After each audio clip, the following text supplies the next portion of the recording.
स्वागत है आप सभी का। देख रहे हैं आप आक्रमण। मैं हूं आपके साथ नैना यादव। दुनिया में इस वक्त किस तरह से आक्रमण का दौर, प्रहार प्रचंड और वार लगातार है। कहीं गोलियों की गूंज शहर को कपा रखी है, कहीं मिसाइलों की बरसात आसमान को काला कर रखी है। हर मोर्चे पर हाहाकार है और इसी तरह की हम आपको युद्ध की अलग अलग तस्वीरें दिखाएंगे। जंग का वो चेहरा जिसे दुनिया अक्सर देखने से डरती है। आइए मैं आपको दिखाती हूँ आक्रमण की वो बड़ी 3 तस्वीरें जिस पर आज हम फोकस करने वाले हैं। दुनिया किस मुहाने पर है ये बताएंगे। तस्वीरें आई यूक्रेन के विनाश की। पुतिन ने साफ कर दिया कि या तो रूस की मानो या फिर बारूदी बौछार के लिए तैयार रहो। दिन रात बम और मिसाइलों की बारिश ने यूक्रेन की कई बड़ी बस्तियों को भी पूरी तरह से ध्वस्त करके रखा है। अगली जो दूसरी तस्वीर नजर आई वो रूस की नाटो को चेतावनी से है। साफ संदेश है कि अगर हमारे बीच में आए तो परिणाम खतरनाक होंगे। यानी सिर्फ यूक्रेन ही नहीं बल्कि पूरे यूरोप और अंतर्राष्ट्रीय राजनीति के लिए यह स्थिति सावधानी का संकेत है। और जो तीसरी तस्वीर सामने आई वो तनाव अब अमेरिका और वेनेजुएला तक फैल चुका है। निकोलस मादुरो तुर्की में शरण लेने के लिए तैयार हैं। तुर्की से प्रत्यर्पण न करने की गारंटी मिलने के बाद मादुरो इस्तांबुल के लिए रवाना हो सकते हैं और अमेरिका और वेनेजुएला की तनातनी अब नए मोड़ पर जाती हुई नजर आती है। ये 3 तस्वीरें, 3 चेतावनियां हैं यूक्रेन, नाटो, वेनेजुएला की। दुनिया की स्थिति सावधानी और चिंता का संकेत दे रही है। आगे क्या होगा ये पूरी दुनिया की निगाहों में आने वाले वक्त में तय होगा। चलिए मैं शुरुआत करती हूं और बात करती हूं आक्रमण की बड़ी खबर, बड़ी वार्निंग।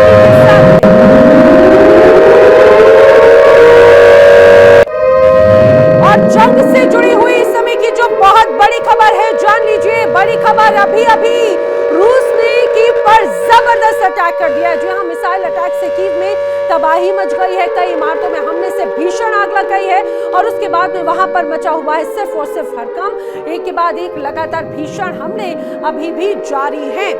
तो अभी भी रूस का कीव पर जबरदस्त अटैक अपने आप में बड़ी तस्वीर को दर्शाता है। कई इमारतों से हमले से पूरी तरह से यहाँ पर सिर्फ लपटों और धुआं निकल रहा है। आग की लपटों से पूरा का पूरा इलाका दहशत में है।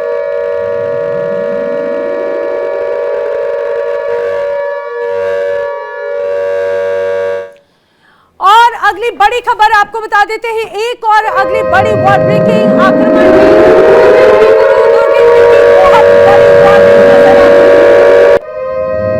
और पुतिन के गुरु ने बड़ी वार्निंग दी है। जी हाँ, यूरोप ने अगर युद्ध जीता तो यूक्रेन नहीं रहेगा।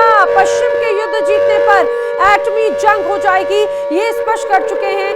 ये कहा जाए पुतिन के गुरु रूस एटमी हथियारों का इस्तेमाल करेगा। अलेक्जेंडर डुगिन पुतिन के गुरु हैं और समझिए अलेक्जेंडर डुगिन ने पुतिन के गुरु ने बहुत बड़ी वार्निंग दे डाली है।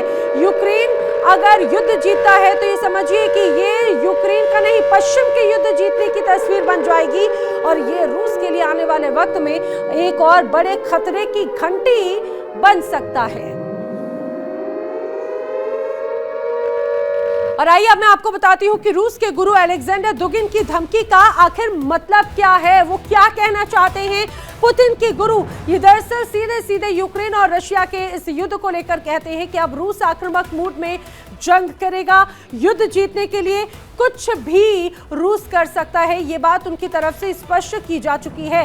अगर यूक्रेन रूस का नहीं तो पूरी तरह से विनाश तय है। अगर यूक्रेन और रूस ये इस युद्ध की एक तस्वीर अलग बनती है। परमाणु हथियारों के इस्तेमाल से भी अब रूस गुरेज नहीं करेगा, ये तो स्पष्ट हो जाता है। नाटो से भी युद्ध लड़ने के लिए तैयार है रूस, ये भी उनके इस बयान के साथ में क्लियर स्पष्ट नजर आता है। और चलिए बढ़ते हैं अगली बड़ी खबर की ओर।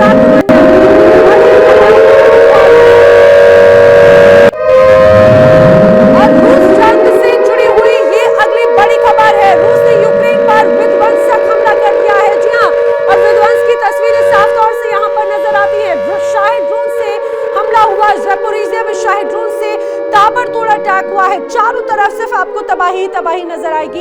ये तस्वीरें इसको स्पष्ट करती हैं और समझिए कि किस रूप में यहाँ पर एक बड़ा हमला सीधे नजर आता है। देखिए यहाँ पे आपको ये इमारतें नजर आ रही हैं। ज़पोरिज़िया की तस्वीरें जहाँ पर शाही ड्रोन का जब अटैक हुआ तो पूरी की पूरी इमारत सिर्फ लपटों से घिरी हुई थी। यहाँ पर बड़ा विध्वंसक ये पूरा हमला नजर आता है।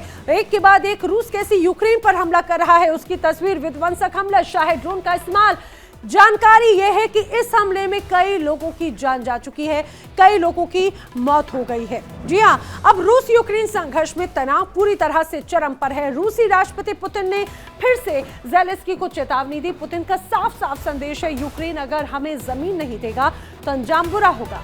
पुतिन की धमकी का मतलब सीधा है, युद्ध तब तक जारी रहेगा जब तक यूक्रेन अपनी चौकियों और क्षेत्रों से पीछे नहीं हटता।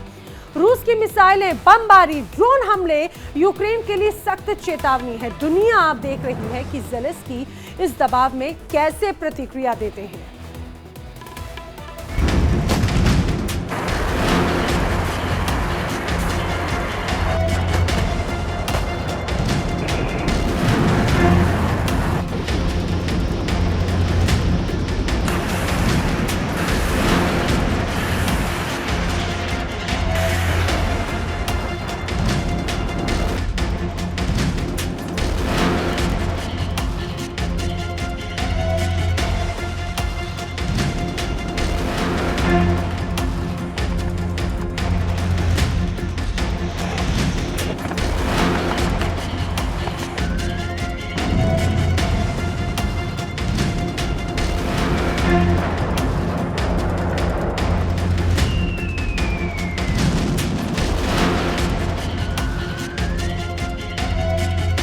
पुतिन का पैगाम साफ है, यूक्रेन सरेंडर करे या फिर बारूद की बारिश यूं ही बरसती रहेगी।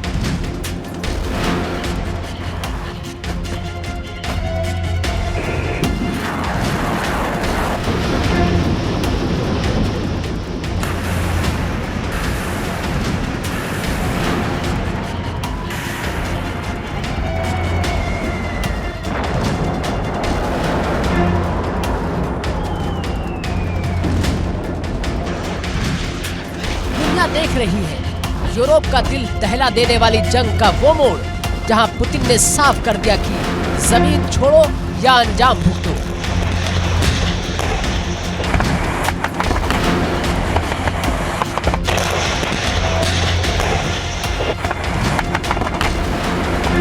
यूक्रेन के आधे से ज्यादा शहरों की नींद रूसी मिसाइलें छीन चुकी है। दिन रात बमों की बारिश, ड्रोन का हमला और हर विस्फोट के बाद उठता धुआं।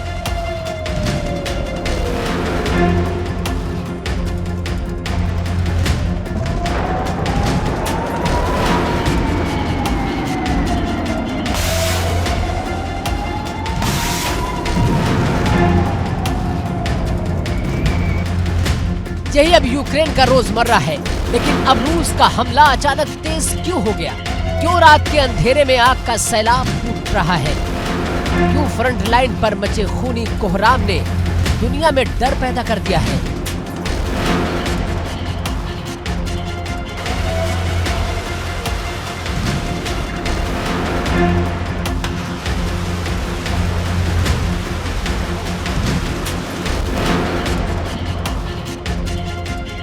दरअसल वजह है पुतिन की शर्तें, ऐसी शर्तें जो सुनकर कीव से लेकर वाशिंगटन तक खामोशी पसर गई है।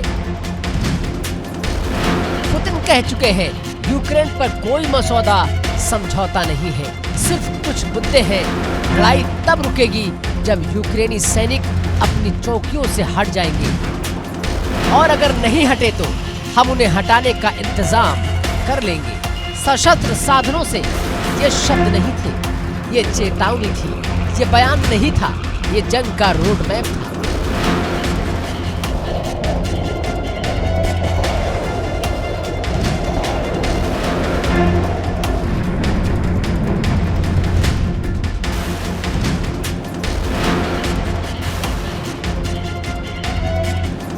पुतिन का दावा है कि स्पेशल मिलिट्री ऑपरेशन के सभी क्षेत्रों में पॉजिटिव डायनेमिक्स है, यानी रूस के हिसाब से जंग उनके पक्ष में बह रही है। उनके टैंक बढ़ रहे हैं, उनकी सेना आगे बढ़ रही है और यूक्रेन के मोर्चे लगातार पीछे हट रहे हैं।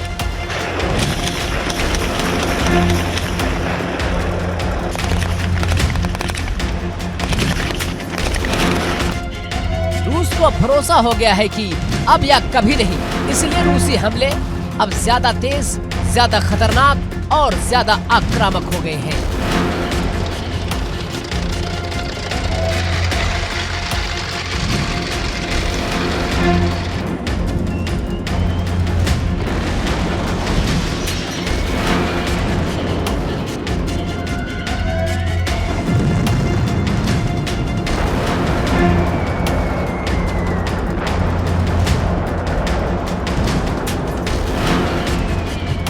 ज़ेलेंस्की सरकार के सामने सवाल बड़ा है, क्या वो पुतिन की शर्तें मानेंगे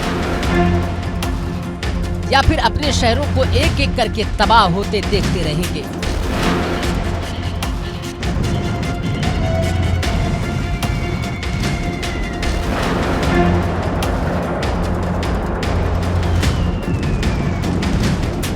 कीव में चर्चाएं गर्म हैं। राष्ट्रपति दफ्तर में बैठकों के दौर शुरू हो चुके हैं, पर एक बात साफ है, यूक्रेन के सामने विकल्प बेहद सीमित है। पुतिन जो चाहते हैं वो सिर्फ जमीन नहीं, वो भू राजनीतिक अखंडता को बदल देने वाला फैसला है। पुतिन की मांगे यूक्रेनी सेना विवादित क्षेत्रों से हटे, यूक्रेन नेटो की सदस्यता का विचार छोड़े, रूस जिन इलाकों पर दावा कर चुका है उन्हें लेकर कोई बहस न हो, कीव रूस के सुरक्षा हितों को मान्यता दे। इन 4 लाइनों में यूक्रेन का भविष्य दफन हो सकता है।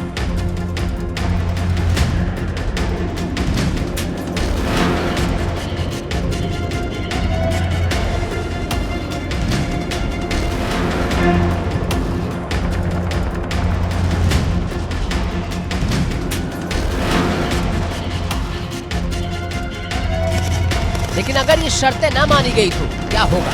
यही है सबसे बड़ा सवाल। अगर यूक्रेन ने इनकार किया तो इसका मतलब होगा जंग का अगला चरण शुरू होगा और ये चरण पहले से ज्यादा तबाही भरा होगा।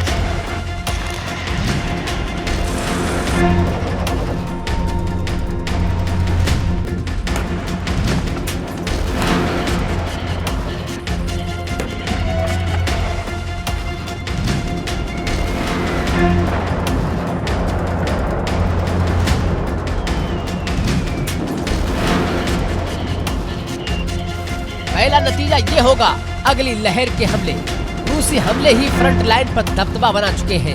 अगली मिसाइल लहर, अगला स्वार्म ड्रोन सीधे कीव और खार्किव की संवेदनशील ठिकानों को निशाना बना सकते हैं।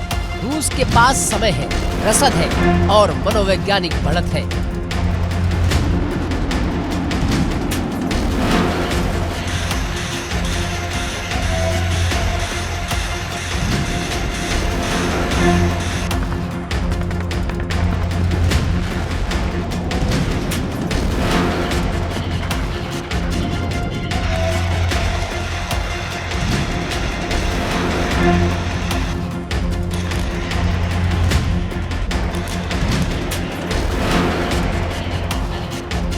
दूसरा नतीजा होगा यूक्रेन का इंफ्रास्ट्रक्चर ढहना।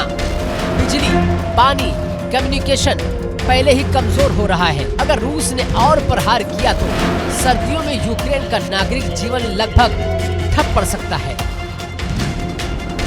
युद्ध से मोर्चों पर नहीं लड़ा जाता है सड़कों पर, घर की छतों पर, हॉस्पिटल्स में और बिजली के तारों के बीच।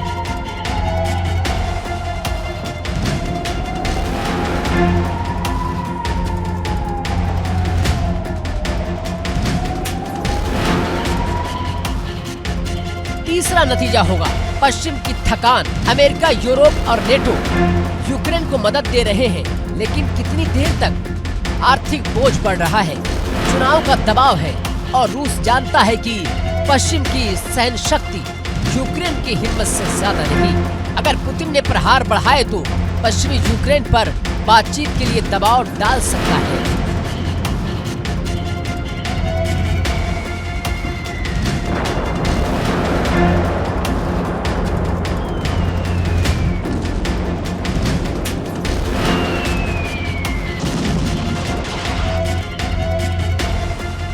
चौथा नतीजा होगा फ्रंट लाइन का टूटना।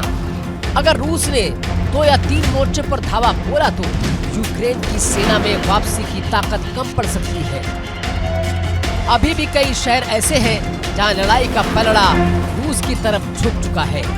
एक बड़ी हार पूरी जंग की दिशा बदल सकती है।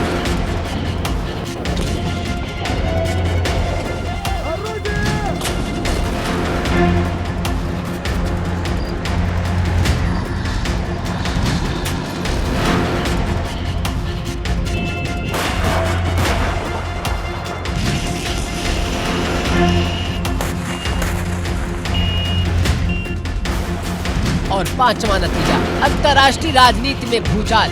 अगर रूस आगे बढ़ा तो दुनिया के पावर ब्लॉक बदल जाएंगे, यूरोप की सुरक्षा व्यवस्था हिल सकती है और एशिया तक इसका असर पड़ सकता है। यानी जंग सिर्फ यूक्रेन में नहीं, दुनिया के नक्शे पर भी जारी है।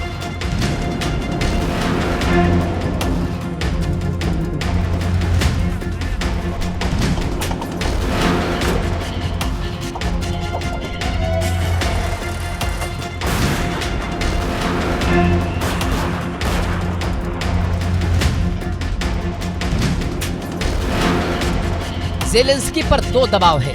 देश की जनता का मनोबल जो रूस के आगे झुकना नहीं चाहता, पश्चिमी देशों की रणनीति जो अपने हिसाब से यूक्रेन को निर्देश देते हैं। अगर ज़ेलेंस्की पुतिन की शर्तें मान लेते हैं तो अपने ही देश में विश्वास खो देंगे और अगर नहीं मानते तो देश की आधी जमीन और शहर खतरे में पड़ जाएंगे।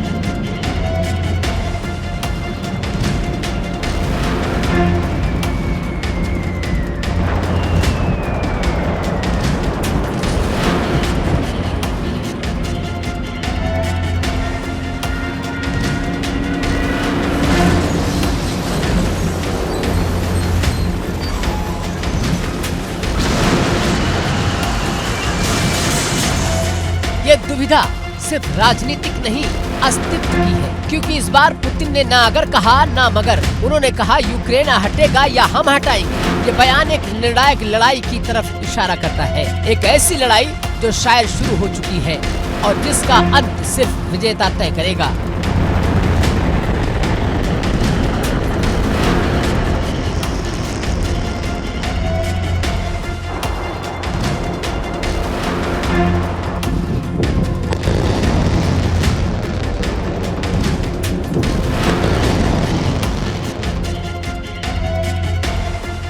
फिलहाल दुनिया की निगाहें कीव और मॉस्को पर टिकी है। क्या ज़ेलेंस्की झुकेंगे? क्या पुतिन और आगे बढ़ेंगे? क्या पश्चिम खुलकर मैदान में उतरेगा या फिर यूक्रेन को अकेला छोड़ दिया जाएगा? इन सवालों के जवाब आने वाले हफ्तों में तय करेंगे कि यूरोपीय भू राजनीति किस रूप में बदलेगी और इस सदी की सबसे बड़ी जंग कहां जाकर रुकेगी। पुतिन की चेतावनी गूंज चुकी है, यूक्रेन की धरती कांप चुकी है। अब दुनिया देख रही है कौन झुकता है, कौन टिकता है और इस जंग का असली विजेता कौन बनता है। Bureau report, India daily.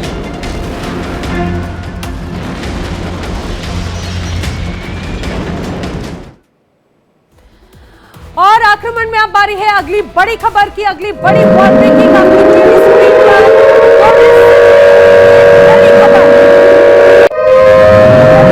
उसका जबरदस्त अटैक जारी है और अटैक की तस्वीर आप देखिए, ये अटैक की विध्वंसक तस्वीरें सामने आई हैं।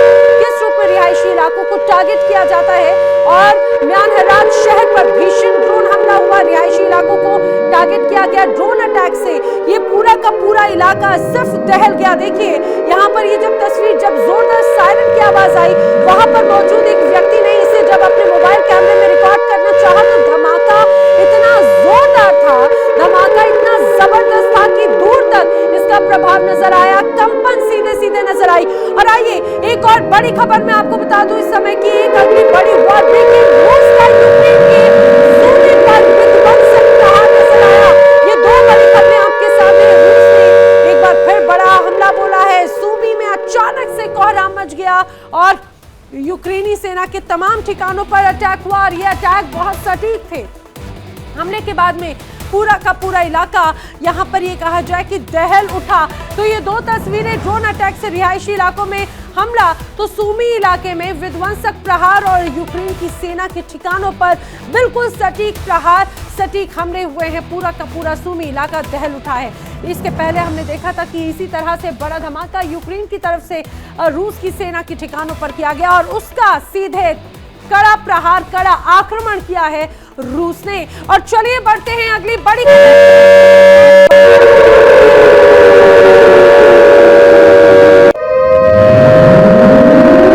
खबर क्रीमिया को लेकर है। क्रीमिया पर रूसी नियंत्रण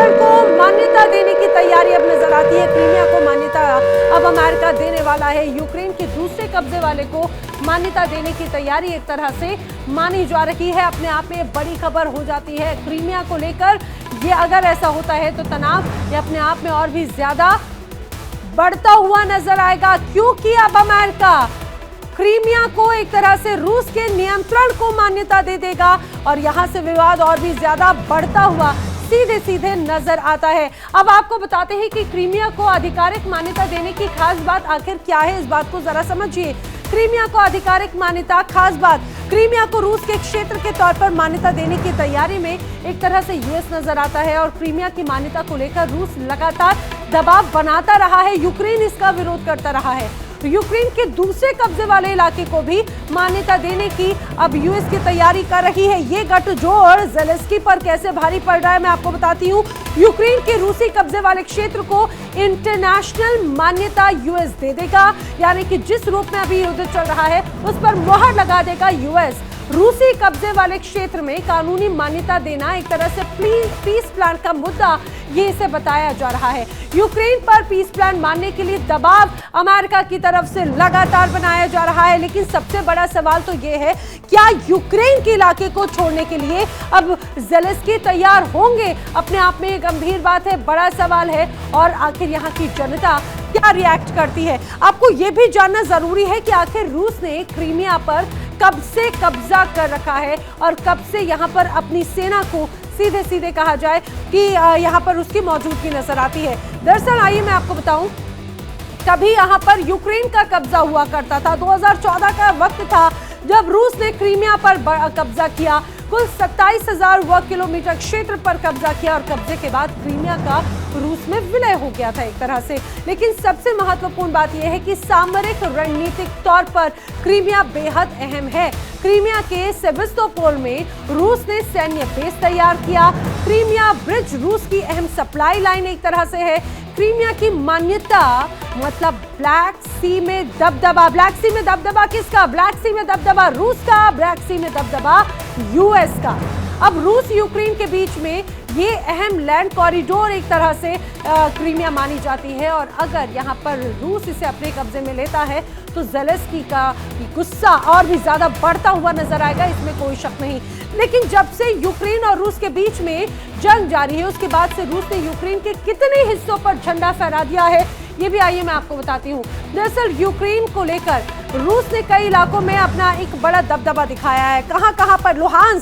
लुहांस्क के ज्यादातर ऐसे इलाके हैं जहां पर रूस दावा कर रहा है कि वहां पर रूस की सेना एक तरह से कब्जा कर चुकी है। डोनेस्क का भी कई ऐसा इलाका है, बड़ा हिस्सा है जहां पर कब्जा किया जा चुका है रूस की सेना के द्वारा। खेरसोन के बड़े क्षेत्र पर भी कब्जा किए जाने की जानकारी सामने आई है। ज़ैपोरिज़िया के भूभाग पर भी नियंत्रण किया गया। बाखमुत क्षेत्र में बड़े इलाके पर भी रूस ने नियंत्रण कर लिया है। इसके अलावा निप्रो का भी इलाका है, यहाँ पर भी ज्यादातर हिस्सों पर कब्जा किया जा चुका है।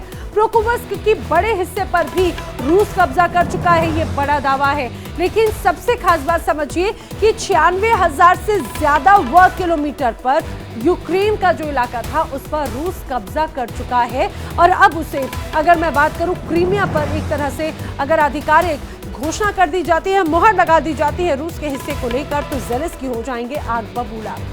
रूस ने पिछले कुछ महीनों में यूक्रेन पर बेमिसाल बमबारी की, इतनी जबरदस्त कि लगातार मिसाइलें दागी गई कि इतिहास गवाह है ऐसी तबाही पहले कभी नहीं देखी गई और शायद कभी आगे देखी भी ना जाए। यूक्रेन की बड़ी बड़ी बस्तियां, घर, इंफ्रास्ट्रक्चर धुएं राख में तब्दील होते जा रहे हैं। हर दिन की बमबारी से आम लोग खौफ और डर की जिंदगी जी रहे हैं। युद्ध का ये चेहरा पूरी तरह के लिए अब ये कहा जाए कि दुनिया के लिए सख्त चेतावनी बन चुका है। देखिए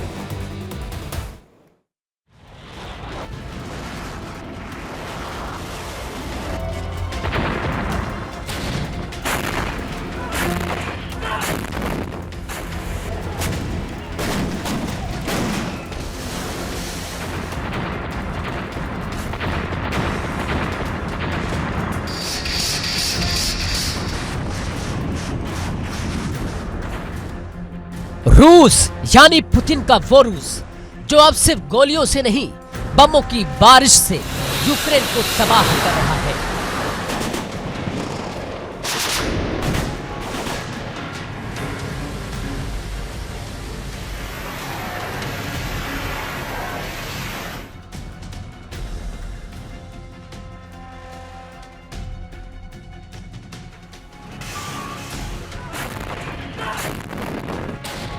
दुनिया का नक्शा कांप रहा है और यूरोप की नींद उड़ चुकी है।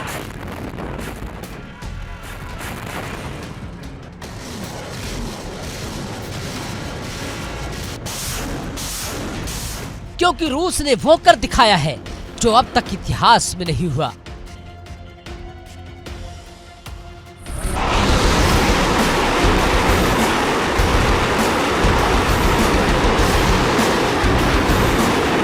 सिर्फ 10 महीने में, हाँ सिर्फ 10 महीने में 40,000 बमों की बमबारी।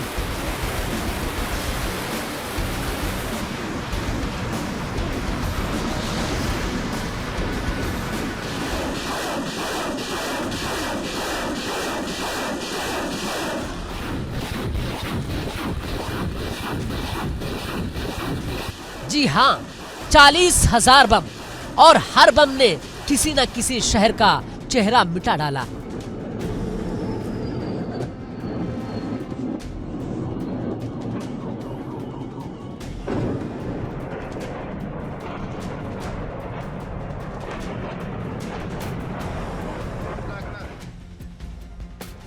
कीव, सुमी, खार्किव, यूक्रेन के ये 3 शहर अब सिर्फ नाम नहीं रहे, बल्कि जले हुए मकानों, टूटे हुए सपनों और राख बन चुके मोहल्लों की तस्वीर बन गए हैं।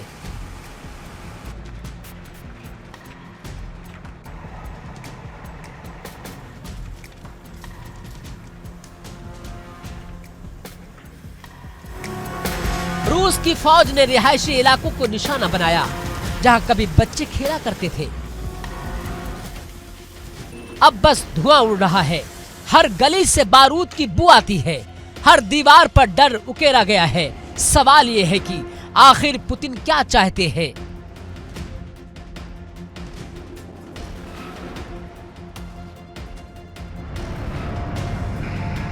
क्यों इस कदर तबाही मचा रहा है रूस? क्या ये सिर्फ युद्ध है या तीसरे विश्व युद्ध का ट्रेलर है?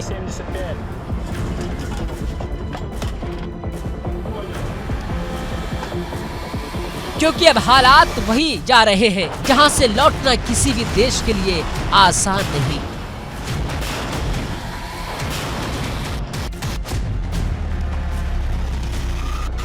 तस्वीरें डराने वाली हैं। कीव के ऊपर बम बरस रहे हैं, सूबे में जमीन धंस रही है, खार्किव में घरों के मलबे में दबे लोगों की चीखें गूंज रही है।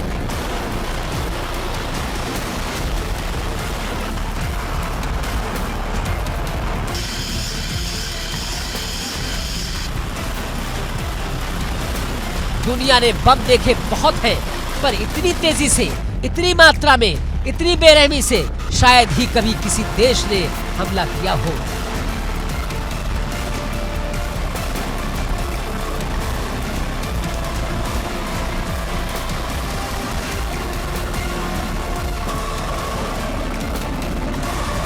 यूक्रेन की सेना का दावा है कि रूस ने 2024 के 10 महीनों में ही 40,000 से ज्यादा गाइडेड बम गिरा दिए हैं।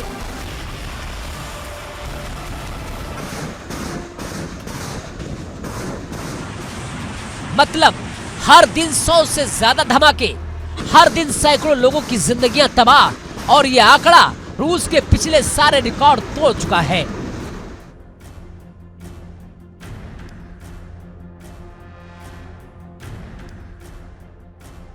रूस की बमबारी सिर्फ एक सैन्य रणनीति नहीं, ये है पुतिन की मनोवैज्ञानिक जंग, जहां दुश्मन की हिम्मत तोड़ने के लिए उसके शहर, उसके घर, उसकी उम्मीदें तबाह की जाती है। यूक्रेन का एक एक इलाका अब भय का मैदान बन चुका है। कीव कभी इस देश का दिल था, अब वहां की गलियों में बस धुआं और राख। सुमी, जहां से कभी स्कूल की घंटियां सुनाई देती थी, अब वहां सिर्फ सायरन की आवाज आती है।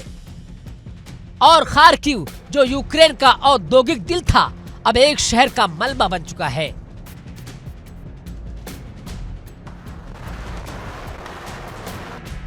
रूस की सेना पुराने बमों को एक नए तकनीकी रूप से इस्तेमाल कर रही है, यानी पुराने सोवियत बम जिन्हें मॉडिफाई करके गाइडेड बम बनाया गया है। पुतिन की रणनीति साफ है कि कम खर्च में ज्यादा तबाही, पुराने बम लेकिन असर जानलेवा।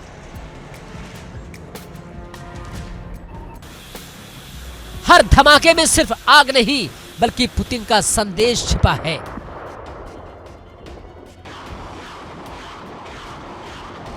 हम रुके नहीं हैं और रुकेंगे भी नहीं। यूक्रेन के डिफेंस सिस्टम हर दिन जंग लड़ रहे हैं, लेकिन रूस के बमों की बरसात इतनी तेज है कि हर मिसाइल रोकना नामुमकिन हो गया है।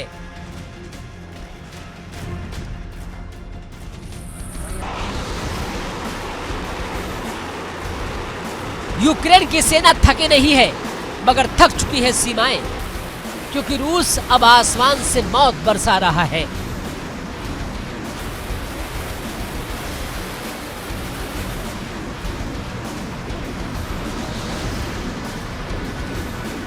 बम सिर्फ जमीन पर नहीं तोड़ रहे हैं, तोड़ रहे हैं इंसानियत का भरोसा।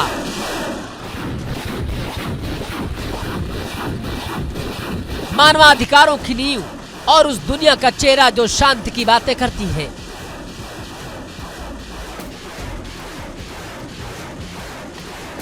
हर बम के साथ एक नई दरार पड़ रही है।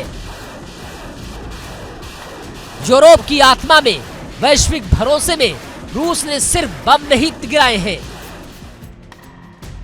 बल्कि हाल ही में अपनी परमाणु शक्ति का प्रदर्शन भी किया है।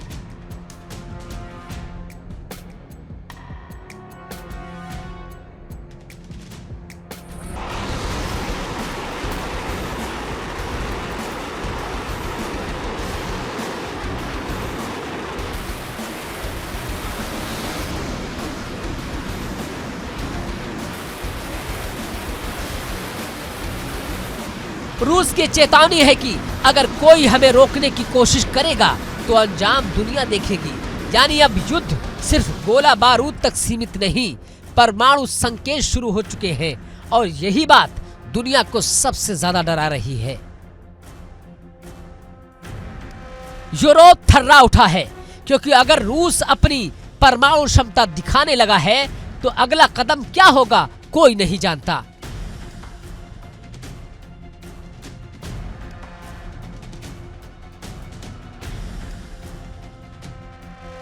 अमेरिका, नेटो और यूरोपीय देश हर पल मॉनिटरिंग कर रहे हैं, लेकिन सवाल यह है कि क्या रूस को रोका जा सकता है? क्या पुतिन अब पीछे हटेंगे? रूस के इस हमले के पीछे रणनीति साफ दिखाई देती है। पहले बमबारी, फिर दहशत, फिर शहरों का कब्जा। यूक्रेन के ज्यादा ऊर्जा संयंत्र तबाह किए जा चुके हैं। बिजली गुल, पानी संकट और सर्दी में ठिठुरते लोग, यही है रूस की सर्द जंग। रूस की हर बमबारी एक संदेश है, हमारी ताकत पर शक मत करो। रूस अब सिर्फ युद्ध नहीं लड़ रहा है, वो अपनी ताकत का प्रदर्शन कर रहा है, दुनिया को बताने के लिए कि पुतिन अभी भी खेल में सबसे आगे है। यूक्रेन की सरकार कहती है रूस अब सीधी बमबारी से शहर मिटा रहा है।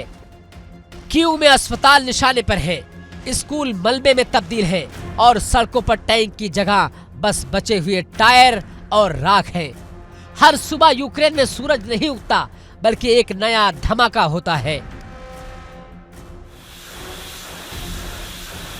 सवाल उठता है कि कब तक चलेगा ये खेल, कब तक निर्दोष लोगों पर बम गिरते रहेंगे और क्या दुनिया बस तमाशा देखती रहेगी? संयुक्त राष्ट्र के बयान आते हैं, लेकिन जमीन पर कुछ नहीं बदलता।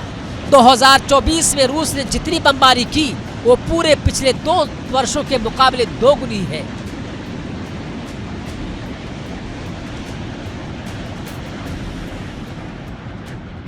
हर बम का वजन सैकड़ों किलो, हर धमाका कई किलोमीटर तक असर छोड़ता है।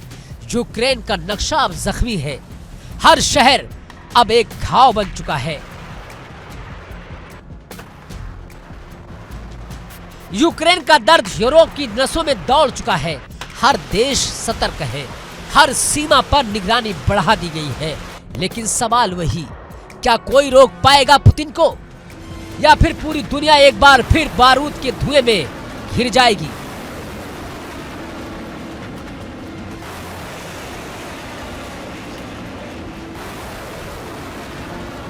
$40,000 बम 10 महीनों में, हर बम में एक चीख, हर धमाका एक सवाल, कहां जा रहा है ये युद्ध?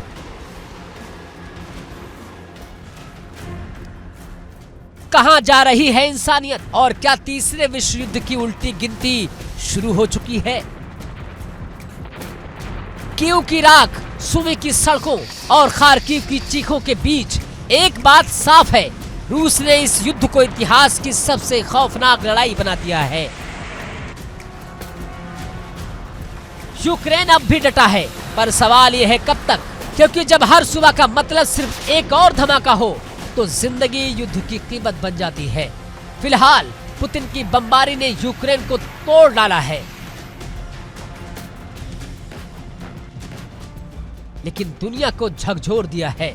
अब सवाल है कि क्या अगला धमाका यूरोप में होगा या फिर शांति का सन्नाटा होगा?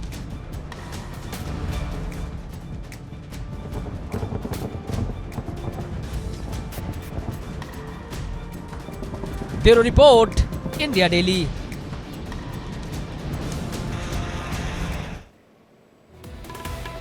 अमेरिका की लगातार धमकियां और घेराबंदी के बाद वेनेजुएला के राष्ट्रपति मादुरो डरे हुए हैं। अमेरिकी दबाव के चलते अब संकेत मिल रहे हैं कि मादुरो कभी भी तुर्की भाग सकते हैं। दावा तो ये भी किया जा रहा है कि तुर्की से प्रत्यर्पण न करने की गारंटी के बाद मादुरो इस्तांबुल के लिए रवाना हो सकते हैं। अब अमेरिका और वेनेजुएला के बीच में ये तनाव नए मोड़ पर पहुंच गया है। तुर्की का हस्तक्षेप इस जटिल कूटनीतिक खेल को और भी ज्यादा स्ट्रेटेजिक चुनौती वाला बना रहा है।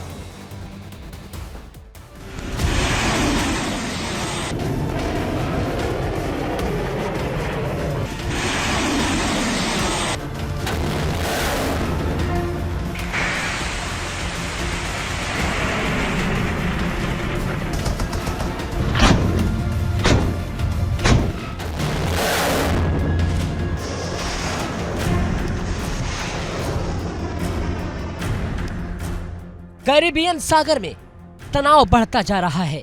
वेनेजुएला पूरी तरह सतर्क है और अपनी तैयारी पूरी कर चुका है। अमेरिका की हुंकार चरम पर है और किसी भी वक्त वेनेजुएला में गदर मच सकता है। अमेरिका की रणनीति अब खुलकर सामने है। वेनेजुएला को घेरने के लिए अमेरिका ने सैन्य और कूटनीतिक दबाव बढ़ा दिया है। वेनेजुएला के पास अमेरिका के यूएस गेराल्ड नामक शक्तिशाली युद्धपोत तैनात कर रखा है। किसी भी वक्त अमेरिकी कार्रवाई हो सकती है और ये संघर्ष अंतर्राष्ट्रीय ध्यान का केंद्र बन चुका है।